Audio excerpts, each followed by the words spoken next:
Seru dulunya perayaan kemerdekaan Indonesia kemarin sempat membuat Mimin menyadari betapa bergelornya semangat kita dan disertai perasaan yang mendalam, kita warga negara Indonesia merayakan hari kemerdekaannya. Buktinya dari pawai-pawainya yang minta ampun unik-unik, dari mulai ada yang bikin hewan mitologi hingga ke keranda mayat berjalan. Anak petis, merebak jajanan. Perlombaan-perlombaan yang seru dan gak ada duanya, seperti balap karung, makan kerupuk, perang bantal, gigit koin, balap kelereng, nangkap bebek, nangkap ikan, rias wajah, sepak bola berdaster, panjat pinang, panjat kenangan, maraton, hingga lomba berusaha mencari selain dia. Gemerlapnya gelaran-gelaran panggung hiburan yang pertunjukin tarian anak-anak, drama-drama sinetron tingkat RT RW, dan hingga acara dangdutan yang sampai lagu nasional pun didangdutin. Ya mungkin ini akibat sifat orang Indonesia yang memiliki cita rasa seni yang luas. Sampai ke khidmatnya upacara penaikan dan penurunan sangsaka merah putih dari mulai istana negara ke tingkat RT RW. Semuanya didasari hal yang sama, merayakan terbebasnya negara kita dari negara penjajah. Nah, timbul pertanyaan di benak Mimin, apakah warga negara yang pernah menjajah Indonesia mengetahui betapa bergelornya kita memperingati merdekanya negara kita? Atau minimal apakah mereka mengetahui dan aware bahwa negara mereka, generasi pendahulu mereka, pernah menjajah negara kita? Oke, enakin tempat duduknya, siapin cemilannya, pasang konsentrasi tingkat tinggi. Itu yang kita akan bahas di Let's Talk About It. Let's Talk About It. Setidaknya ada 4 negara yang sudah menjajah negara kita, yaitu Portugis, Belanda, Inggris, dan Jepang. Kalau dilihat lebih detail lagi sejarahnya, sebenarnya Perancis juga sempat menguasai Indonesia. Tapi itu dibahasnya di next video konten aja ya. Di sini Mimin akan membahas mengenai negara Jepang dan negara Belanda saja. Sebagai negara yang paling lama menjajah dan juga negara yang paling bersinggungan dengan negara kita pada saat peristiwa kemerdekaan. Mimin akan membahas beberapa materi dari berbagai sumber info tentang sikap orang-orang Belanda dan Jepang mengenai penjajahan negaranya terdahulu. Supaya gak pusing, Mimin akan membahas dulu orang Jepang ya, baru nanti orang Belanda. Oh ya, bagi yang belum subscribe, silahkan subscribe duluan kawan sekalian. Jangan lupa like-nya dan juga komennya, terutama bagi yang ingin mengkoreksi konten ini. Oke, lanjut.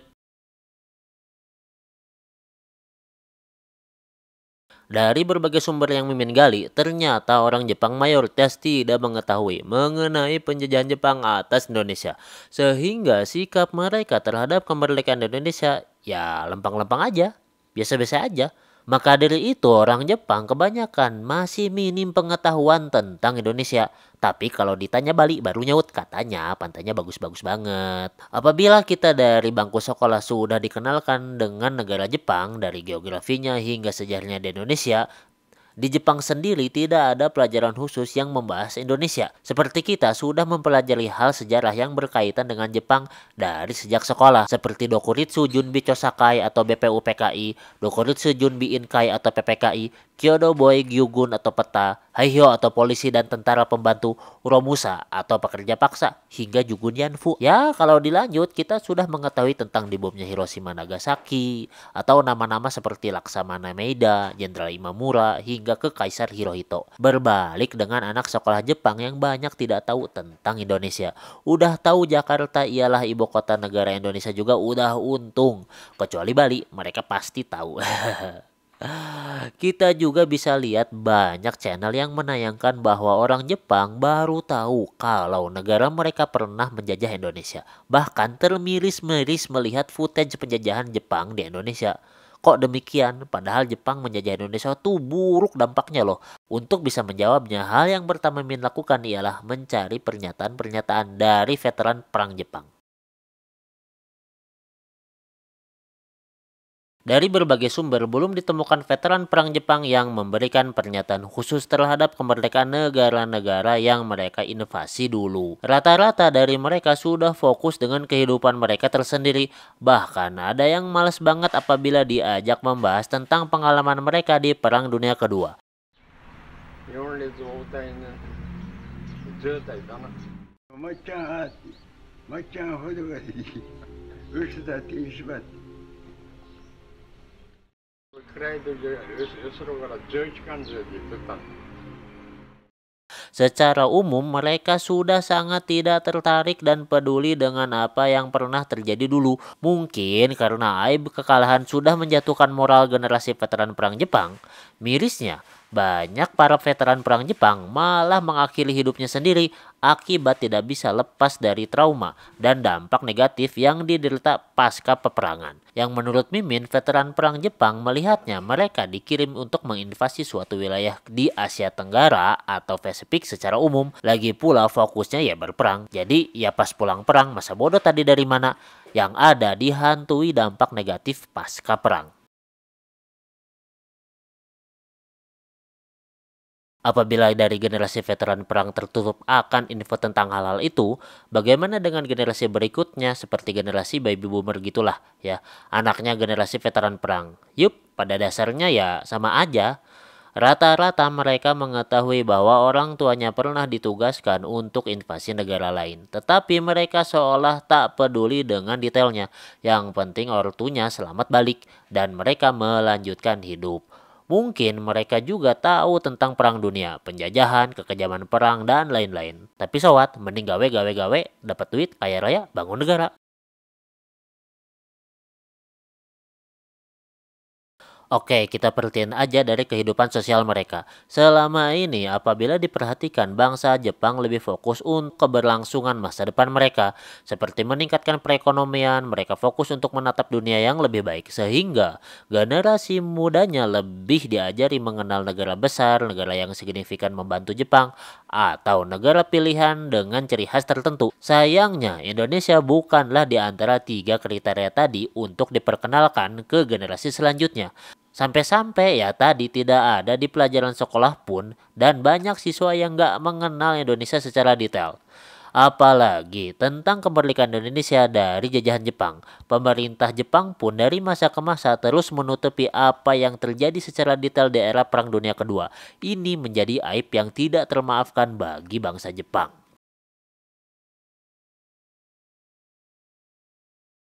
Secara khusus, pemerintah Jepang juga sudah 3 kali meminta maaf secara mendalam kepada negara-negara yang menjadi korban invasi dan jajahannya. Seperti pada tahun 1995 pada saat pemerintahan Perdana Menteri Tomiichi Murayama, Perdana Menteri Junichiro Koizumi pada tahun 2005, hingga Perdana Menteri Shinzo Abe di tahun 2015 kemarin. Meskipun tidak semua negara itu bisa menerima secara lapang dada, bahkan ada yang masih tidak bisa memaafkan seperti Korea dan Cina. Tetapi setidaknya terlihat bahwa Jepang memang menganggap itu bukanlah hal yang baik untuk terus diulang. Terutama pada saat permintaan maaf disampaikan oleh Perdana Menteri Shinzo Abe, ia melanjutkan bahwa permohonan maaf itu tidak perlu lagi diteruskan oleh generasi Jepang berikutnya. Ia lebih menekankan pada perdamaian antar negara yang harus tetap dijaga di masa depan. Bila di Jepang kondisinya demikian, berbeda dengan para veteran Jepang di negara lain. Hah?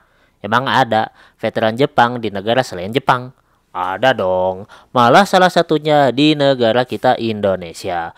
Mereka ialah para tentara Jepang yang melakukan desersi ke pihak Republik Indonesia pasca berakhirnya Perang Dunia Kedua dan menjadi tentara keamanan rakyat, ya kalau sekarang TNI. Desersi ialah meninggalkan dinas ketentaraan atau pembelotan anggota militer ke pihak lain. Berbeda dengan para veteran perang di Jepang yang cenderung menutup diri, veteran perang Indonesia ini justru begitu berapresiasi dengan kemerdekaan Indonesia. Karena para mantan tentara Jepang ini melakukan desersi memang bertujuan memerdekakan Indonesia pasca Perang Dunia Kedua, yang rata-rata para tentara Jepang kembali dengan aib dan tertunduk malu, serta terbelenggu dengan dampak negatif perang. Sebagian kecil tentara Jepang enggan untuk kembali pulang karena tidak kuat menahan rasa malu. Di sisi lain, mereka malah menemukan tujuan baru keberadaan mereka di Indonesia, di mana salah satu doktrin tentara Dai Nippon Jepang ialah membebaskan Asia dari imperialisme dan kolonialisme Barat, menimbulkan rasa tanggung jawab yang harus dituntaskan dengan mengabdikan diri dan juga berjuang untuk memerdekakan Indonesia. Mereka bersama-sama dengan para pejuang Indonesia dalam barisan PKR menghadapi agresi militer Belanda ke-1 dan juga kedua.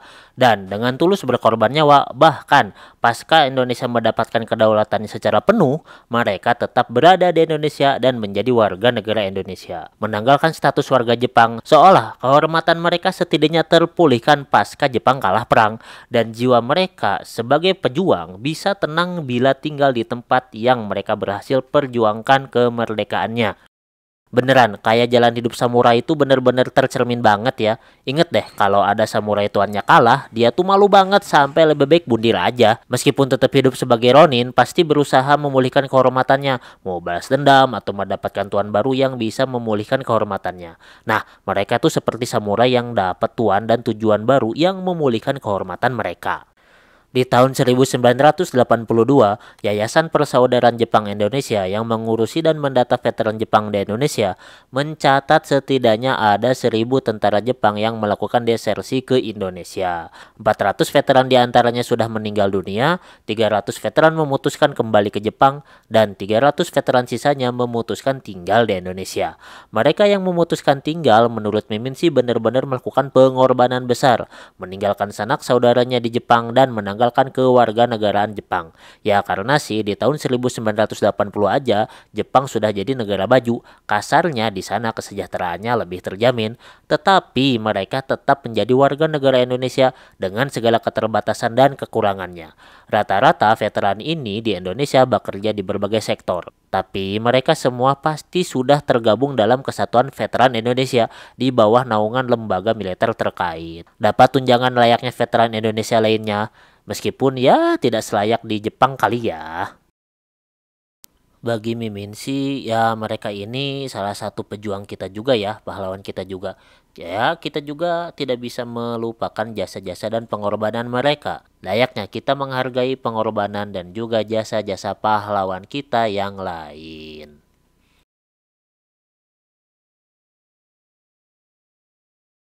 Setelah pembahasan tadi dan menyimpulkan dari berbagai sumber, apabila kita melihat ke latar belakangnya juga mengenai sikap bangsa Jepang terhadap kemerdekaan Indonesia, Mimin bisa menarik kesimpulan sebagai berikut. 1. Lamanya invasi Jepang atas Asia Tenggara dan Pasifik yang kurang dari 5 tahun tidak cukup membuat bangsa Jepang menaruh perhatian lebih terhadap daerah-daerah bekas jajahannya. 2. Situasi peperangan membuat pemerintah Jepang hanya berfokus untuk menghadapi sekutu ketimbang mengurusi politik, ekonomi, dan budaya daerah-daerah jajahan barunya. 3. Kekalahan Jepang secara otomatis membuat perhatian Jepang berfokus kepada recovery negaranya dan menutupi aib kekalahannya. 4. Generasi veteran Perang Dunia di Jepang lebih fokus pada recovery diri mereka, menata masa depan lebih baik dan berusaha melupakan apa yang terjadi di masa lalunya. Boro-boro mau perhatian sama daerah-daerah yang pernah dia invasi, pernah inget tugas di daerah itu aja udah bikin pengen bunuh diri kasarnya. 5. Dari generasi veteran perang, tidak ada yang diwariskan secara khusus mengenai apa yang terjadi di era 1940-an.